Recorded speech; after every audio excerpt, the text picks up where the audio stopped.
One of the best things about Facebook and Instagram ads is how specific your audience targeting can be. Unlike the old school bees of advertising, buses, billboards, benches, you're not wasting money on people who will never become your customers. But if I told you there's a time when not targeting anyone might actually work better? Who knew? In this episode, we're diving into broad audience targeting or wide open audience targeting, when it works, when it doesn't, and how to use it to get the best results out of your Facebook and Instagram ads. So, what exactly is broad audience targeting or wide open audience targeting? So this is when you allow the Facebook algorithm to target whoever it thinks will respond to your ads. This does not mean that you should target all countries, all ages, everything, Right. right? Don't do that. What this Yeah, does mean is you should choose the country where you usually get leads or customers from, and you should choose the age range, and you should choose the gender that you want to target. yeah, But you don't use like specific lookalike audience cold targeting, interest-based targeting, and you just let the algorithm. It's like the algorithm is on some more wide guide rails and more space with which it can make decisions. exactly. Yeah, this works. It does work. Why should we use this wide open targeting? It's a good option to test, but I think I have to clarify what kind of businesses should be using this. Mm, If you are a smaller, actually, it's had nothing to do with your business size. It has to do with how much data the Meta Pixel has about your business and who would be working with you. I.e., if you've already gotten a ton of leads in the business, then it's highly likely that using this wide open targeting will work better what's a ton of for you. leads? A ton of leads is a number that's not specific, but it's a ton. Also known as a metric ton, also known as an elephant tongue, a ton. It's a It lot of depends. leads. It depends. It's a lot. Okay. It's way more than like let's just call it 1,000 or more. The point is the more leads you get, and definitely don't like be like, oh, I got 100. That's a lot. That's not a lot of leads. Sorry. The more leads you get, the better this broad audience like targeting will work. This is not for brand new ad accounts because the Metapixel has like no data on you. Yeah, it works just because Facebook has been developing their algorithm. It's been learning for over a decade now. You Right. know, since what was it, around 2011? Don't quote me on this, but when Facebook came out with their ads. So it actually knows a lot more about us and our businesses than we think Right. it does. So I see in client accounts, many of them, that when I use this wide open audience targeting, it does work. But you have to test. You have to test it. Testing Don't is just key. try it and that's like the only thing. In fact, I wouldn't have this be the first audience I try when I'm Hmm. running ads. It's just one of the audiences that I test, and it usually can work very well. Have you used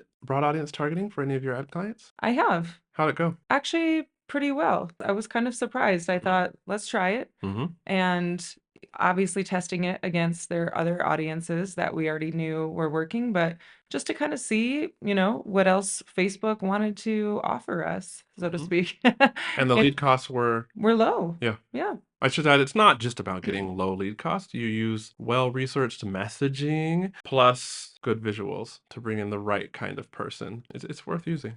Right. So I like this because, well, it's relatively hands-off, Jamie, as you noticed with that one client. What niche were they in again? They were in the like sewing, crafting niche. Yeah, so this was like what, late summer, and Right. you pretty much like how many ad sets did you set up? Or was it just this one? And it was like you almost didn't have to struggle as much because you were using this broad targeting or wide open targeting.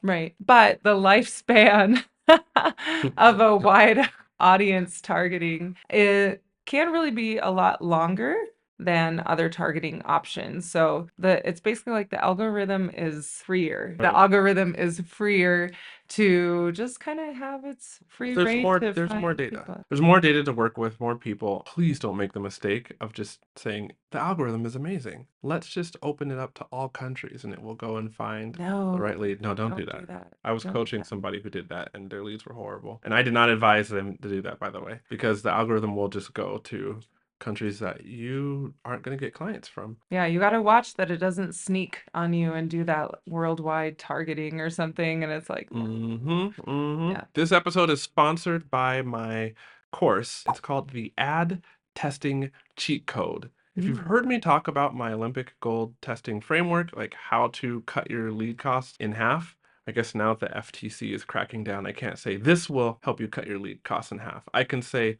many students that have taken the course have cut their lead costs in half or more in half, Mm-hmm. more than in half. So you can get that. I'm temporarily discounting it down to $1. $1. So yeah, well, because it's straightforward how to cut your lead costs, and it's just that and no more. But what would what would people's businesses look like if they could bring in double the leads at the same price? That would be exciting. Yeah, right. Yeah. So I figured I'd just show. So if you ever curious, you want to look over my shoulder and learn the strategy, but then also see me apply that strategy in ad accounts, well then get it. It's in the link in the description That's kind of a below. no-brainer, a Yeah. $1. Yep. I'm not sure if he would have run this by me before as his wife, if I would have let him sell it Yeah, for that's $1, true. but since he already announced it, then go ahead and grab It's in the video now.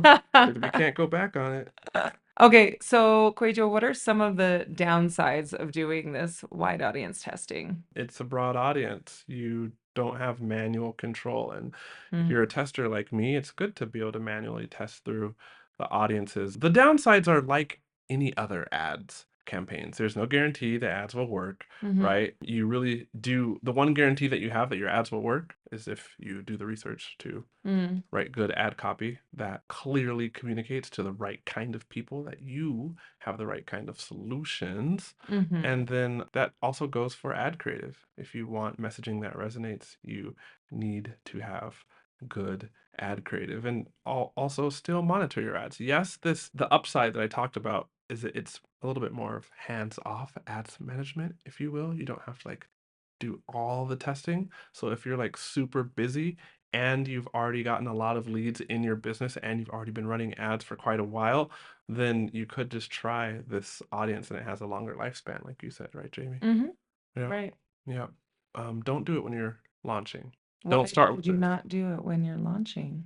It's not a good audience to start with. Like if you're launching a program, usually your warm audiences are the ones Right. that you want to put the majority of your ad spend on. And plus, like in this year, 2024, cold audiences haven't been converting really well for my clients, like Mm, going directly into a launch. Sure, like the lead costs are within range, but then we find that they don't actually convert into buying. Avoid this one, this broad audience, wide open audience during launches, mhm. unless you've tested it with a smaller percentage of budget and you see that it does work. So the best scenario to use a broad audience testing would be when you're running lead gen campaigns. This is in between your launches, Mhm. lead magnets, and you have kind of like that space and time to test this. Yep, this is an audience that's worth testing.